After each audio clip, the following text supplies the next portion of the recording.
पर्चा बनावे को लेके बहुत सारी बातें अलग अलग कर, कोई करके कोई कला सिद्ध कर रही, आखिर ये है क्या? योग होता है, साधना होती है, त्राटक होता है। अगर पर्चा बनाया जा सकता है और पर्चा बन रहा हो तो भूकंप की जानकारी, कोई बड़ी ट्रेन दुर्घटना, अब 182 लोग मर गए हवाई जहाज में, वो पर्चा पहले से काय पर्चा बनाने वाले नहीं बना। आप तो एक आमंत्रण करिए और पंडोकर सरकार से पर्चा बनाएंगे, और जो दम हो, जो वर्तमान सही निकल सकता तो भविष्य सही निकलेगा। जेब में क्या रखे हैं वो पूछो, यदि जेब में रखा तत्काल सही हो सकता है तो भविष्य में 2 घंटा, 6 घंटा, 10 साल, 20 साल, 25 साल, 50 साल बाद भी सही निकलेगा। संतों में शक्ति होती है, योगियों में शक्ति होती है, ध्यान में शक्ति होती है, पूजा में शक्ति होती है, विश्वास में शक्ति होती है। इसमें मेरा कोई क्वेश्चन मार्क नहीं है। तो जरा जोरदार तालियों से भैया स्वागत करो हमारे बीच पंडोकर सरकार जी, और आध्यात्मिक चेतना सनातन को आगे बढ़ावे को काम लगातार आप महाराज जी कर रहे हैं। महाराज जी आपको बहुत बहुत स्वागत है बुंदेली गोचार में। बहुत बहुत आशीर्वाद और सबको भैया राम राम। आज झांसी में आकर के और अपने बुंदेली गोचार के माध्यम से, और जो प्रथम आज बुंदेली गोचार के माध्यम से बुंदेली परंपरा के विषय पर और क्षेत्रीय संकल्पमान और हर विषय के लोगों को एकत्र करके और भारतीय संस्कृति और बुंदेलखंड की संस्कृति पर जो प्रकाश डाला जा रहा है, इसके लिए बहुत बहुत साधुवाद आशीर्वाद।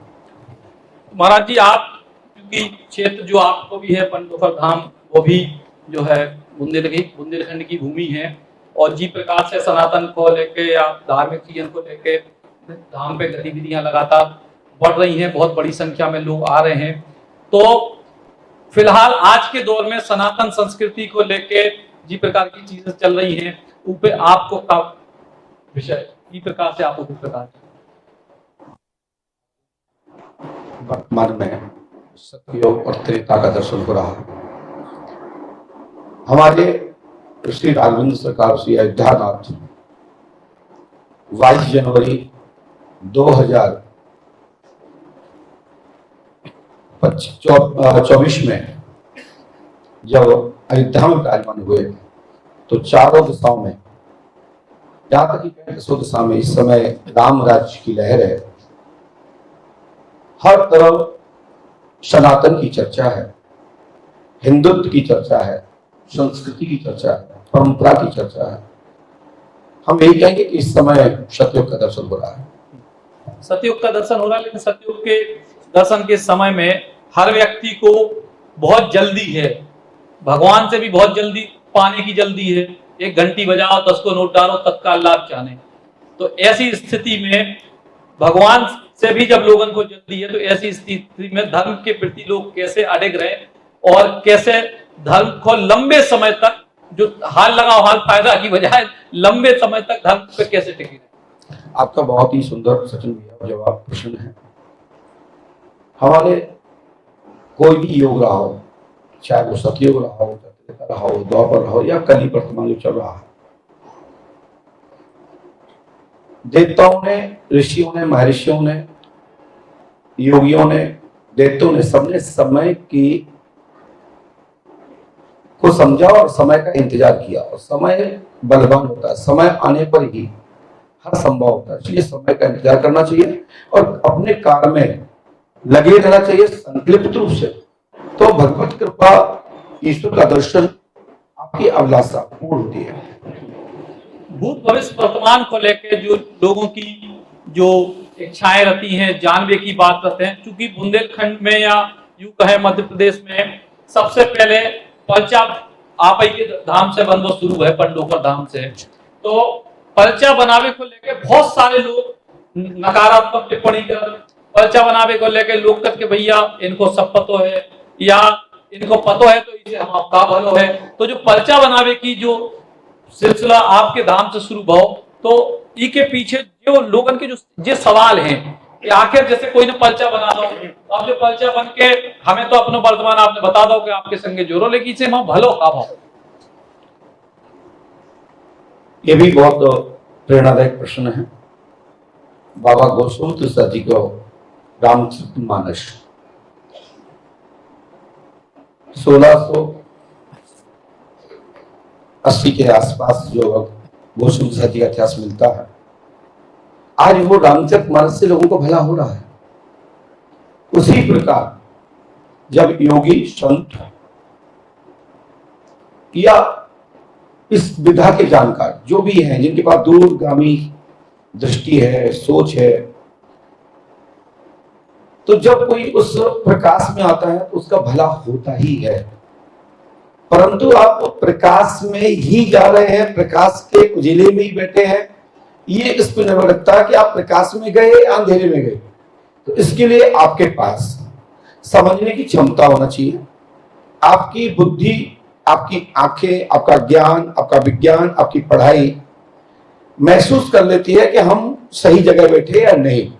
यदि योगी और संत के संपर्क में जाएंगे तो निश्चित ही है कि उद्धार होना ही है, भला होना ही है, दिशा मिलना ही है। परंतु जैसे जीपीएस में अपने एक स्थान निश्चित करते हैं कि हमको फलानी जगह जाना है, तो वहां से जब अपन उसको क्लिक करते हैं तो उसमें एक चक्र घूमता है गोल गोल, जिसको कहते हैं ब्रह्मांड हमारी भाषा में। आपके पास बोलते हैं खोजने का यंत्र, या जो ऐतिहासिक पुरुष है वो पढ़ना पलटते हैं वो किस विषय का प्रसंग है। तो उसी प्रकार से आ जाता कि आपकी मंजिल इतनी दूरी पर है, यदि आप चलेंगे उस मंजिल की ओर बढ़ेंगे तो सफलता संभव है। यदि आप वहीं के वहीं रहे पूछने के बाद तो वहीं रहोगे। ऐसे समझिए, सपना देखने के बाद जब आंख खुलती है तो वहीं पड़े मिलते जहां आप देख रहे हैं। यदि आप उस रूट पर चले हैं तो 100% आप वहीं पहुंचोगे। ये योगियों की संगति और ऋषि महर्षियों की संगति से जीवन की दिशा बदलती है। और जीवन किसके लिए जन्म, आपका जन्म हुआ, आपका योग क्या है, उस पर चलाने का पंथ का मार्ग दिखाने वाले गुरु होते हैं। और गुरु को जो अनुसरण करते हैं तो निश्चित ही है उसको सफलता मिलना संभव ही है, इसमें कोई संदेह नहीं। उसमें सफलता मिलना कोई, लेकिन बहुत लोग इस पर्चा बनावे को लेके बहुत सारी बातें अलग अलग कर, कोई करके कर्ण प्रसाचिनी विद्या सिद्ध कर रही, कोई करके भैया जो तो केवल आर्ट है, कोई करके कोई कला सिद्ध कर रही, कोई इसको अलग प्रकार की साधना बता। आखिर ये है क्या? देखिए, ये भी एक बहुत बड़ा विषय है। जो योग और साधना, यंत्र, मंत्र और तंत्र और देव, इनसे जो संबंध रखते हैं, जो मंत्र जगत के लोग हैं वो मंत्र के विषय बता सकते हैं, जो तंत्र जगत के लोग हैं वो तंत्र के संबंध बता सकते हैं, जो ज्योतिष से संबंध रखते हैं वो ज्योतिष के संबंध बता सकते हैं। लेकिन आपने हमारा विषय रखा है तो मैं इस विषय बात करता हूं। हमारे यहां बड़े बड़े योगी हुए हैं, त्रिकालदर्शी हुए, कली काल से लेकर के और आदि काल तक। हमारे अयोध्या में दो कुल गुरु थे, गुरु वशिष्ठ, गुरु विश्वामित्र, और दोनों त्रिकालदर्शी थे। एक त्रिकालदर्शी थे, एक दूरगामी थे। दूरगामी का मतलब है वो अपने अनुभव से बड़ी बात कहते थे और वो सिद्ध होती थी। और वशिष्ठ जी त्रिकालदर्शी थे, वो भूत भविष्य वर्तमान सब जानते थे। तो हमारे कहने का मतलब इसमें यह है कि जो परिचय बनाए जाते हैं, ये तो ये योग होता है, साधना होती है, त्राटक होता है। जो योग के दम पर त्राटक जिनको सिद्ध है, जो 7 चक्र हैं, 7 चक्र में आज्ञा चक्र जिसको जागृत है, उसके माध्यम से जाना जा सकता है। परंतु कुछ आज्ञा चक्र को आंखों का मंजन समझते हैं, ध्यान लगाना, आंखों से आंसू बहाना, आंखों की कोशिकाएं जो है, नलियां हैं, उनको साफ करना जिससे रोशनी अच्छी रहे। कुछ लोग, आप कल्पचाशनी की बात करते हैं तो कल्पचाशनी होती थी, अब नहीं है। भारत में किसी के पास कोई कल्पचाशनी नहीं है।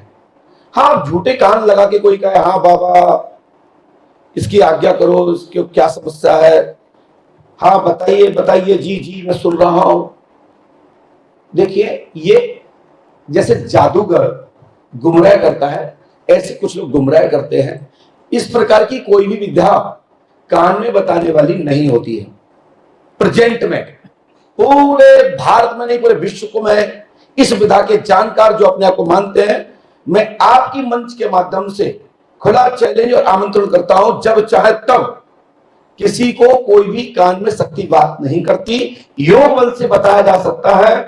हृदय चक्र, नाभि चक्र, आज्ञा चक्र, यदि किसी को जागृत है तो यह संभव हो सकता है। उसमें एक्टिंग की जरूरत नहीं होती, वो स्वतः ही सिद्ध हो जाता है। जो भी बात कहेंगे वो सिद्ध हो जाता है। लेकिन कान में बोलने वाली किसी के पास भारत में तो है नहीं, और हम कहते पूरे विश्व में किसी के पास भी नहीं है। ये मैं खुदा आपके मंच से चैलेंज करते हैं। और दूसरा, मैं आमंत्रण भी करता हूं आपकी मंच से, पंडोकर धाम में नहीं, जब चाहे तब किसी भी मंच पर जिसको भी आप चाहें उसके संवाद में मुझे बैठाना।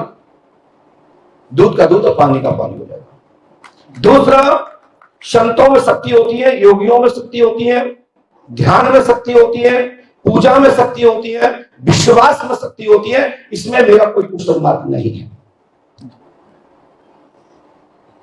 पर्चे लिखने के कई तरीके हैं। जैसे आपने कहा सुहानी जी के विषय में ऐसे उठा लेते हैं, पूर्व घटना है। नागपुर से हमारे सब मानव की घटना है।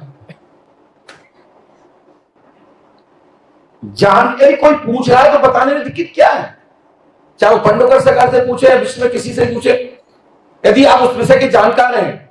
हमारे बीच में अभी भाई को आपने आमंत्रण किया और उन्होंने एक जो गीत आपने बताया, उन्होंने अपने बुंदेलखंड में, बुंदेलखंड की शैली में उन्होंने उठाया, माइक बोल दिया, गा दिया, लोग प्रफुल्लित हो गए, आनंदित हो गए।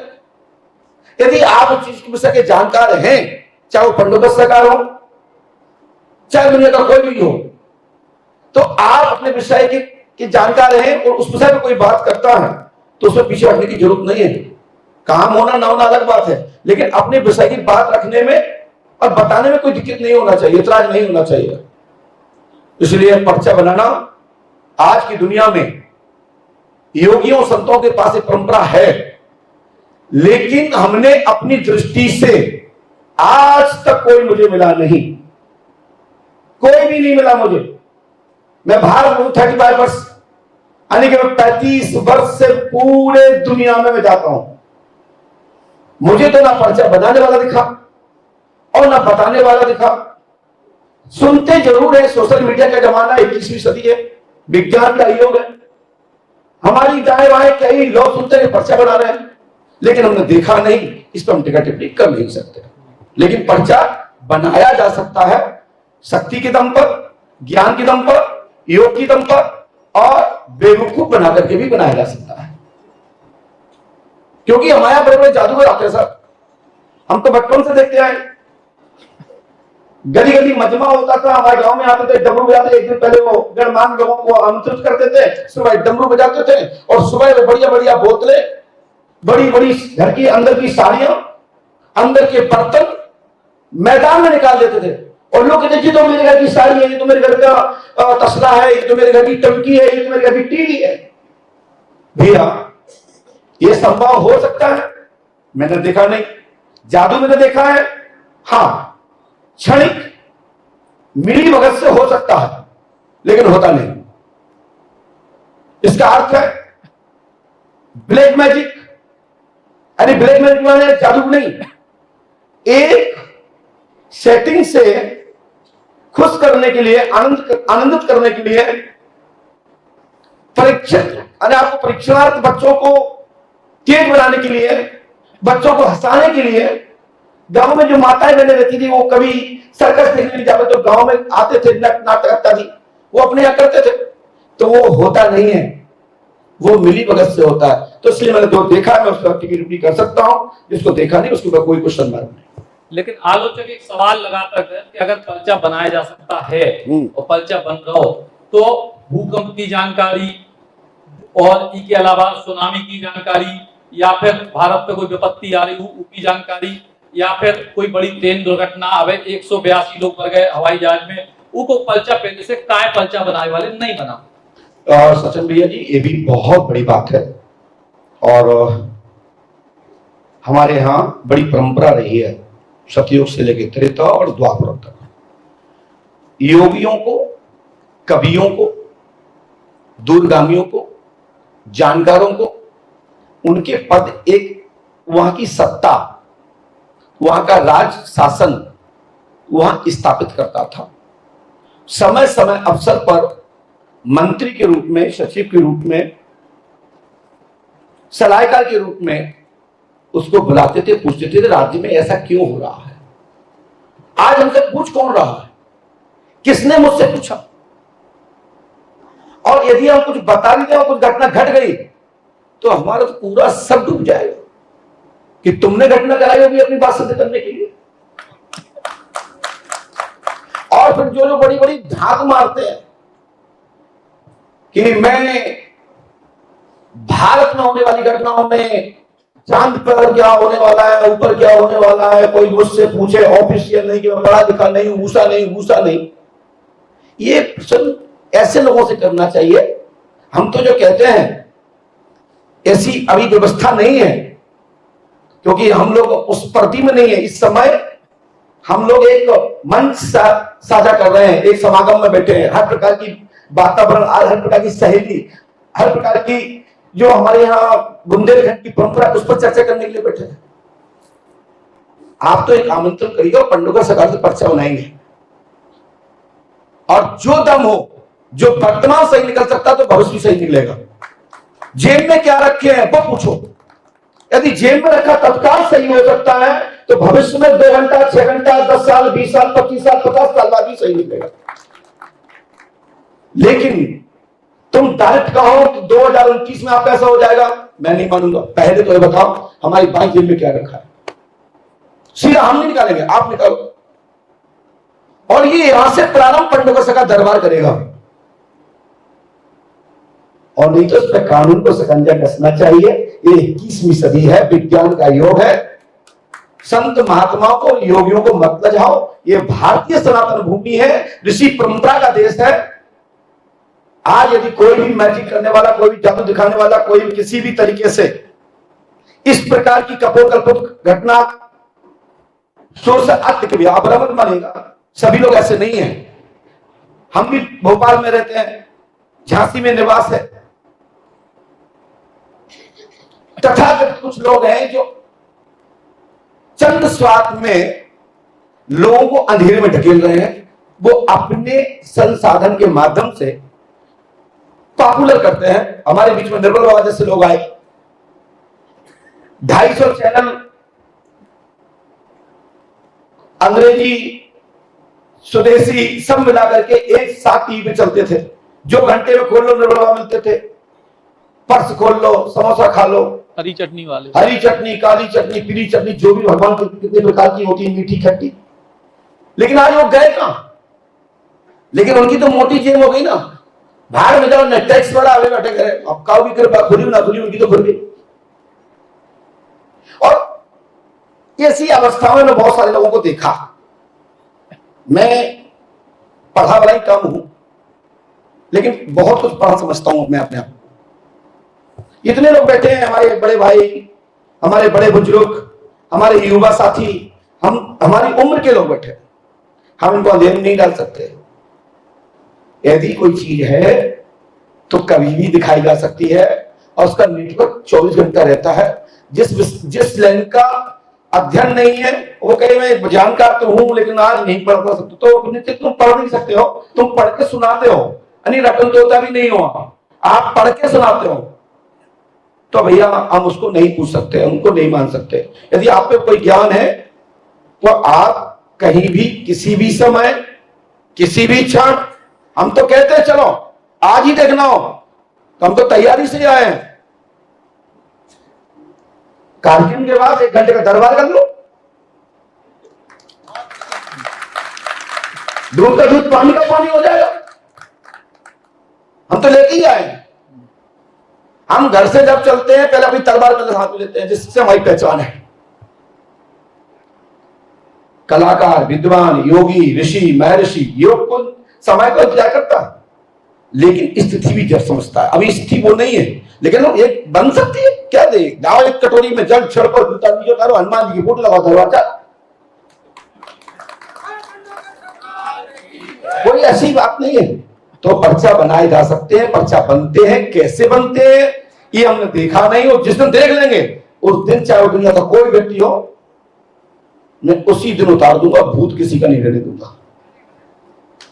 जो सत्य है उसको मानना पड़ेगा, सलूट करना पड़ेगा, नमना पड़ेगा, चरण वंदन करना पड़ेगा, स्वीकार करना पड़ेगा। ये हमारी भूमि सिखाती है, ये भारत देश है। ज्ञान विज्ञान की पूजा होना चाहिए। सचिन जी, हमारे ये भारत भूमि एक से एक ऋषि महर्षि हुए हैं। हम उनकी ताकत से, हम उनके नाम को बजा के अपनी जीविका चला रहे हैं, पंडोकर धाम को वो रूप में स्थापित कर रहे हैं। हम शुभ व्यक्तिगत अपनी बात कर रहे हैं, ये किसी की नहीं है कि आप किसी का नाम को खराब करें। हम अपने ऋषियों का नाम नहीं खराब कर सकते, और करते हो तो आप ऋषि परंपरा के नहीं हो। ऋषियों की भाषा क्या है, योगियों की भाषा क्या है, विद्वानों की भाषा क्या है, उनने कैसे देश को सुरक्षित रखा, संचित रखा, कैसे मेहमान मंडित आज तक रही, उससे तो आज साधु महात्मा को लोग पूछते हैं। नहीं, कौन पूछता साहब? ये हमें जिम्मेदारी हमारी है कि हम अपने आप को, अपने गुरुओं को, अपने ऋषियों का, महर्षियों का नाम खराब करें। अरे नहीं आता तो मना कर दो ना। बहुत सारे तरीके हैं हमारे यहाँ, बहुत सारे तरीके के व्यवसाय चल रहे हैं, कोई भी व्यवसाय करो। हम पर्चा बनाने वालों के विरोधी हैं, उनके विरोधी हैं। आप सुनते आए हो, मैं हमेशा बोलता हूं, जो कहते हैं कि ये विधा मेरे पास है, हम विधा को सम्मान करते हैं। मेरे पास है, कहीं से आई होगी, मैं सम्मान करता हूं, नमन करता हूं ऐसे सदगुरुओं को, लेकिन देखना भी तो चाहता हूं। हवा में नहीं चलेगा ना साहब, हवा में नहीं चलेगा कि हम इसके जानकार हैं। इसकी जिम्मेदारी आप लोगों की बनती है, परीक्षण करें, समझें, जानें, और उस विषय को सुरक्षित भी रखें, और जो गलत है उसका पर्दाफाश होना चाहिए, जिससे किसी भी प्रकार से हमारी संस्कृति पर कलंक न लगे। जैसे एक धर्म के काम हो रहे, पर्चा बन रहे, या मान ली दरबार लग रहे, बहुत सारे लोगों के जो आरोप हैं, क्योंकि हम जो अपने जो दर्शकों के कमेंट हैं वे लगभग सवालों में हमने कन्वर्ट करे हैं कि कई लोगों ने इसको पैसे कमाने का माध्यम बना लिया है, और पंडोकर धाम पे भी जैसे उसकी एक फीस लगती है। तो अगर धर्म का काम है तो फीस क्यों?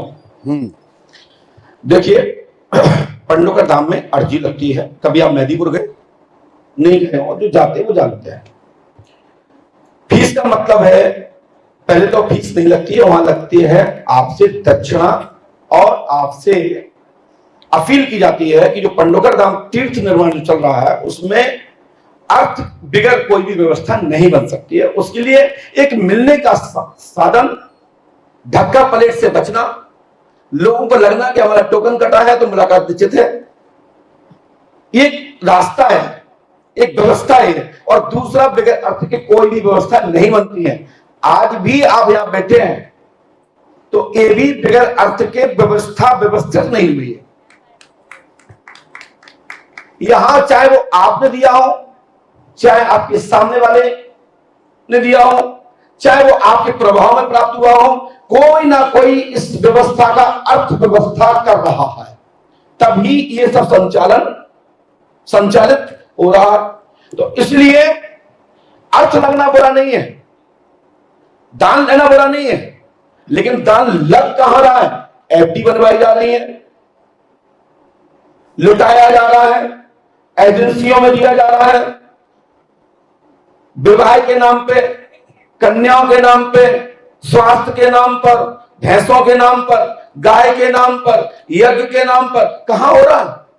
क्या हो रहा है? कितना हो रहा है?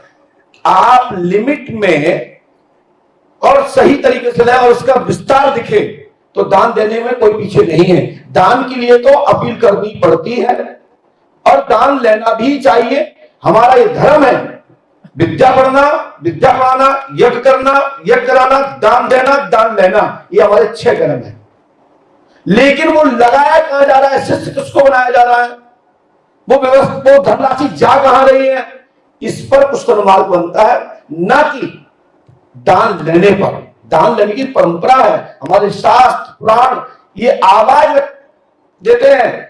हमारे जो कथा आचार्य हैं वो गाते हैं कथा की महिमा, दान की महिमा गाते हैं, तो उसमें दान की महिमा मंडित है। और दान के महत्व है, दान से क्या क्या मिलता है, लेकिन दान दे कहां रहे हो, किसको दे रहे हो, वो दान लग कहां रहा है, क्या वो दान से वास्तविक जनहित के काम हो रहे हैं, चैरिटी के काम हो रहे हैं, तो दान ठीक है।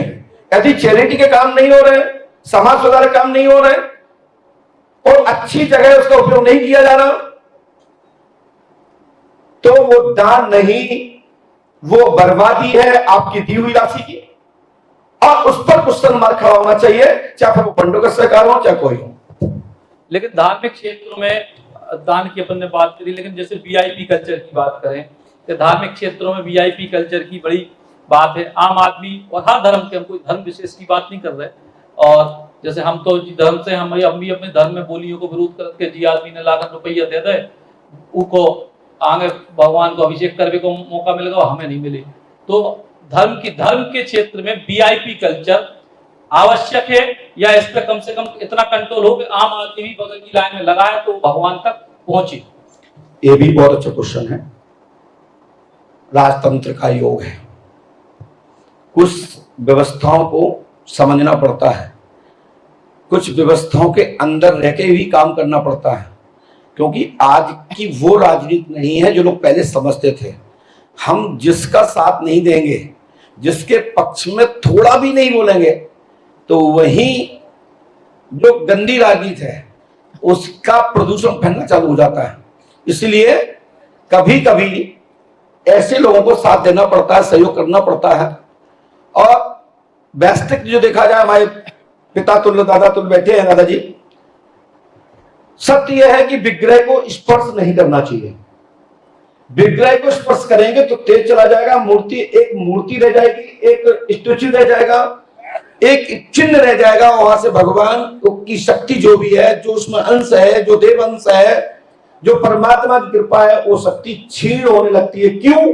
क्योंकि नेगेटिव व्यक्ति, दूषित व्यक्ति उसको स्पर्श करेगा, आचार्य के, पंडा पुजारी के तरीके से उसको स्पर्श नहीं करेगा, तो आगे चल के उसी विग्रह में आपको नेगेटिविटी फील होगी और उस शक्ति जो एनर्जी पावर है वो क्षीण हो जाता है। मजबूरी है जो आप कह रहे हैं अभी वीआईपी कल्चर्स, लेकिन उसकी सीमा में कराया जाए अच्छी बात है। एक प्रोटोकॉल से कोई आया, उसको तवज्जो मिलना चाहिए, क्योंकि उसका समय नहीं है, उसके पास बड़ी व्यवस्था है, बड़ा क्षेत्र है, कार्य क्षेत्र है, प्रोटोकॉल से आया तो वो उसको दर्शन करा दे। लेकिन ये नहीं कि जो टाइम टेबल है उस टाइम टेबल में पर्दा खोल करके अचानक विग्रह में ले जाना, वहां दोष आचार्य को लगेगा, वहां के पुजारी को लगेगा, वहां द्वारपाल को लगेगा, और उसका भोगी, दंड भोगी, जो कहते हैं ना दिया कि ना अंधेरा, 80% ऐसे लोगों के यहां अंधेरा ही है। उसको मात्र वोट एक स्टेच्यू है और उनको कभी कृपा प्राप्त नहीं होती। मंदिर में रहने वाले कई ऐसे पुजारी पंडा हैं जिनके घर में अंधेरा है, स्थितियां प्रतिकूल हैं, दुनिया को बड़ी बड़ी समाज सेवा मार्गदर्शन दिया जा रहा हो, सुधारने की बात की जा रही हो, घर में ही इतनी गंदगी है कि वो इस बताने में यदि कोई ढूंढने लग जाए तो आस्था खत्म हो जाए।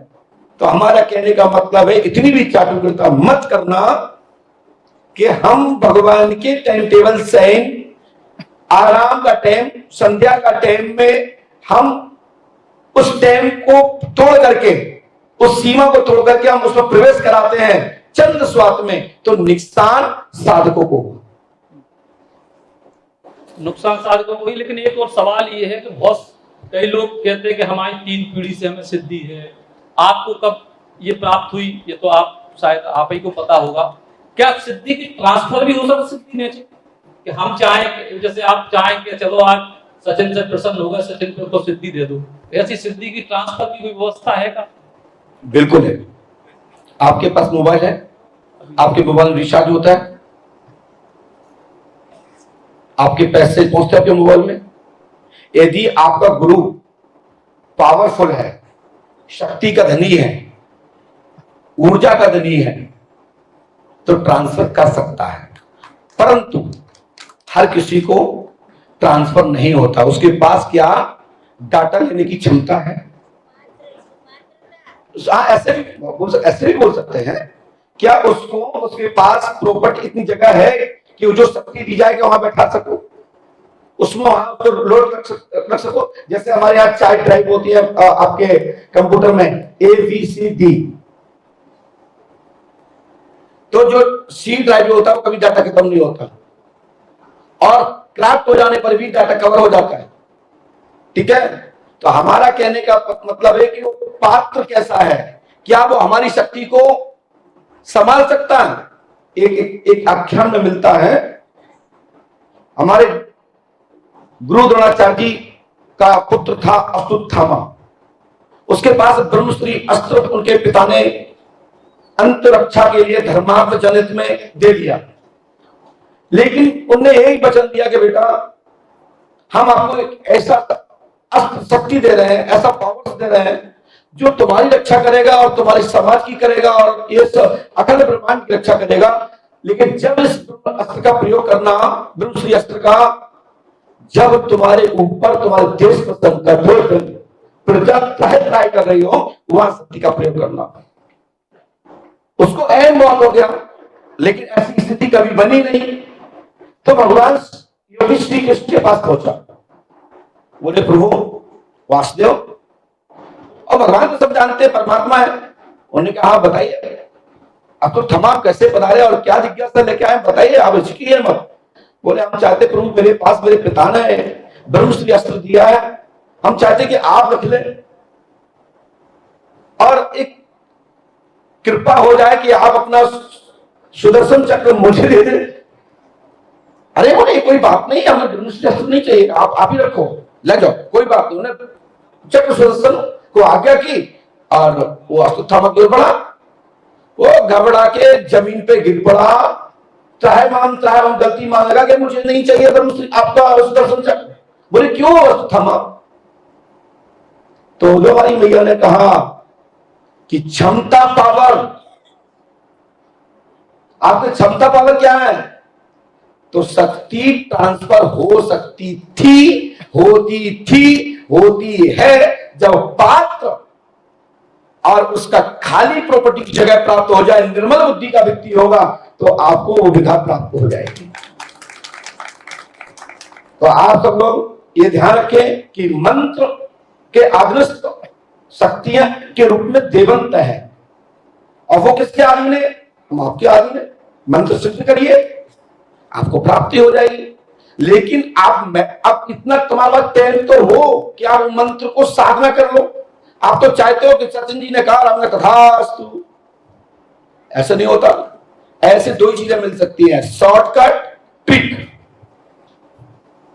शॉर्टकट ट्रिक मतलब ट्रिक इसलिए कि उसका सूत्र कैसे लगाया जाए, ट्रिक पढ़ के सूत्र लगाया जाता है, और एक व्यक्ति से ट्रिक समझ जाए तो डायरेक्ट देखता है और सीधे सीधे वो पॉइंट, वो अंक भर देता है। तो 80% ऊपर चले लिखने वाले जो भारत में हैं, वो ट्रिक का प्रयोग कर रहे हैं। क्योंकि 20% हमने इसलिए कहा, 20% इसलिए मैंने कहा कि वो इनको देखा नहीं। जो मैंने आपके मोबाइल के माध्यम से, यूट्यूब के माध्यम से, इंस्टाग्राम के माध्यम से, फेसबुक के माध्यम से जो मैंने देखा, जो मेरा अनुभव है, नथिंग, 0/0, कुछ भी नहीं, यानी बेवकूफ बनाने का कुछ नहीं। एक आभा मंडल तैयार किया गया और उसके पीछे एक धनराशि खर्च करने वाले की टीम बनाई गई और बड़ा बड़ा चेहरा बनाकर बैठा गया।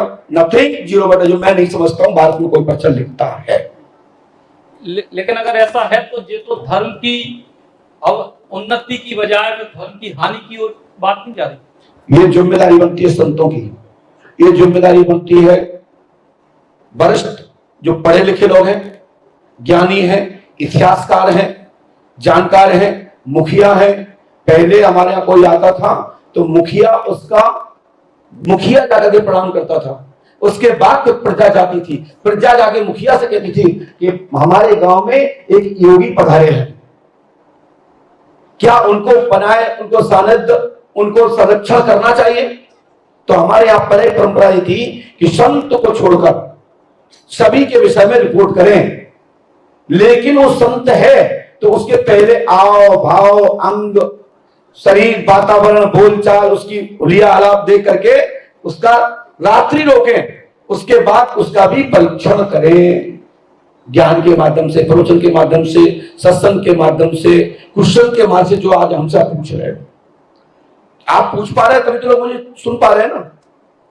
यदि आपने प्रश्न ना किया होता तो मुझे कौन सुनता। तो प्रश्न करना चाहिए। ये अधिकार हमारे देश की चौथी स्तंभ के रूप में जो मीडिया है, electronic media, print media, social media है, आप तो घर घर बच्चे बच्चे के पास मोबाइल है। एक इंटरव्यू ले लीजिए ना, जिज्ञा से पता लग जाएगा कि ये कितना पानी में है, बोलचाल से पता लग जाएगा। कितना भी चतुर होगा वो चूक ही जाएगा, और उस पर जब मंथन किया जाएगा तो उसकी आकलन कर लिया जाएगा ये कितना वजनदार है, इसमें कितनी ताकत है। तो इसलिए मैंने जिन लोगों को देखा नहीं उसमें क्वेश्चन मार्क करना मैं नहीं समझता, लेकिन मैं जिज्ञासा जरूर हमारी है कि जिस विधा को हम सन 1990 से चला रहे हैं, और मैं बुंदेलखंड से लगा हुआ हमारा गांव पंडोकर है, यानी जजात मुक्ति खंड, यानी कि आपका झांसी, ओरछा प्रक्षेत्र, व्यक्रवती व्यक्तवा, पुष्पावती और पहुंच, सिंध यानी काली सिंध, कुआरिया कुआरका, यमुना यानी कालिंद्री, चरणावती चंबल, ये 5 गंगाएं जो हैं, जो यहां गंगा से गिरी हुई भूमि है बुंदेलखंड, जहां भगवान राम 14 वर्ष वनवास का काल का जो चक्र, जो समय था, जो अवधि थी, उसमें 12 वर्ष से अधिक समय बुंदेलखंड में रहे। चित्रकूट, दंडकारण्य, क्षेत्र वही है। विशेषकर तो हम सब लोग विद्वान जितने जो हमारे बड़े बुजुर्ग वो कहते हैं चित्रकूट में समय दिया, लेकिन चित्रकूट से लगा हुआ दंडकारण्य जो 2 वन है, यहां पे ही हमारे प्रभु रहे और अपने साधु संत महात्माओं के बीच में रहे, मंदाकिनी गंगा के बीच में रहे, वहीं का जल पान किया, वहीं संध्या वंदन किया, वहीं का समय, वहां का खान पान सेवा सबकी ली। तो ये ऋषियों का क्षेत्र है, इस पर कोई टीका टिप्पणी, इस गुरुसन की क्या ताकत है इस पर टीका टिप्पणी कर सके। रहा सवाल इस क्षेत्र की जो आपने कहा, तो ये विज्ञान की भूमि से भी प्रमाणित है, पुराणों से, शास्त्रों से प्रमाणित भूमि है, ये वीर गाथाओं से भरी हुई भूमि है, ये पांडवों की रुकने ठहरने की भूमि ये बुंदेलखंड है। बड़ी बड़ी चित्रकलाएं, हमारे बड़ी बड़ी गुफाएं, जटाशंकर महादेव का भी जिक्र किया, नान भट्ट वहां के आपके रसरंग जी हैं, केशव कवि जी हैं। ये इतिहास की भूमि है। बुंदेलखंड एक साधारण भूमि नहीं है, ये हर चीज, हर विषय से, योगियों से, ऋषियों से, महर्षियों से, पहलवानों से, सबसे बड़ी हुई बुंदेलखंड है, और सबसे प्यारा देश है बुंदेलखंड, जिसको जाग मुक्ति खंड कहते हैं। आप सबसे ज्यादा बड़े जानकार तो हम नहीं है, हमारे बीच में इतिहास पुरुष लोग बैठे हैं जो इतिहास के जानकार हैं, कवि के, जिन कवि छंद इत्यादि का मैं अभी सुन ही रहा था। तो ये भूमि साधारण भूमि नहीं है साहब। पद्म पुराण उठा के मंगा लीजिए, मैं आपको चैप्टर वाइज चैप्टर खोलते जाता हूं, कम से कम 50 पेज पद्म पुराण में बुंदेलखंड के जजात मुक्ति खंड का, व्यक्रवती का इतिहास उल्लेखित है। यहां पिंडदान यहां होता है। अभी मैं सुन ही रहा था, रास्ते में था मैं अपने पाठक जी को, उन्होंने पारासर गांव की कथा जो सुनाई, जो मछलियों का जिक्र किया, मैं सुनता आ रहा था। तो हम गुरु हैं, उस परंपरा को निर्माण कर रहे हैं, तो हम इस पे ही ज्यादा बोल सकते हैं। बाकी के तो हमारे सब लोग बैठे ही हैं, ये अपने जो उन्हें अवलोकन किया है, जो साहित्य का अवलोकन किया है, वो आपको बता ही रहे हैं। सब लोग सुन ही रहे हैं, हमारे युवा सुन रहे हैं, आपके माध्यम से पूरा दुनिया सुन रही है। बुंदेली बौछार पहचान की मोहताज नहीं है, पूरी दुनिया में बुंदेली बौछार का चैनल का लोग जिक्र करते हैं, और सचिन जी आपकी सराहना करते हैं। हमारा तो प्रोग्राम भी आप पे भी, मैं अभी देवरी में था तो आपका वहां का देवरी का दरबार चल रहा था। तो आपके माध्यम से हम बहुत सारी चीज देखते हैं। आपने कई साधु संत महात्माओं को आगे ले आए, उनकी हुनरों को आगे ले आए, उनकी कला को आगे ले आए, उनकी विधा को आगे बढ़ाया। लेकिन चिंतन आप करते हैं, ये मुझे अच्छा लगा। चिंतन करते हैं, ये अच्छा लगा। साथ रहना, मेरे साथ खूब रही है, लेकिन अंधविश्वास में मत रहिए। चिंतन मेरे ऊपर भी करिए तो आप बहुत अच्छे हैं और एक आदर्श के रूप में हमेशा पहचाने जाओगे। सचिन भैया, ये मेरा आशीर्वाद है। बहुत बहुत धन्यवाद और आशीर्वाद के वचन पंडुका सरकार से मिले और आपको स्नेह, आपको आशीर्वाद ऐसी बुंदेली बौछार तो हम सब पे बने रहे। बहुत बहुत आभार, जोरदार तालियों से आभार, अभिनंदन। जय बुंदेलखंड, जय भारत, जय पंडुका सरकार। बोलो ओरछा सरकार की। अब अपने सपनों की पढ़ाई कीजिए अपने ही शहर के पास। सागर शहर से मात्र 12 मिनट की दूरी पर स्थित है ज्ञानवीर विश्वविद्यालय, जहां आपको मिले सुविधाजनक बस सेवा, आधुनिक कैंपस इंफ्रास्ट्रक्चर, अनुभवी शिक्षकगण और एक उज्जवल करियर की गारंटी। यहां उपलब्ध हैं प्रमुख पाठ्यक्रम जैसे management, pharmacy, agriculture, engineering, law, fine arts, hotel management, संगीत और नृत्य, पत्रकारिता और जनसंचार, परफॉर्मिंग आर्ट्स, जनरल कोर्सेज, शारीरिक शिक्षा, योग, पीएचडी सभी विषयों में। नए सत्र के लिए प्रवेश प्रारंभ हो चुके हैं। अधिक जानकारी के लिए संपर्क करें 977 0 522 117 या 977 0 523 279।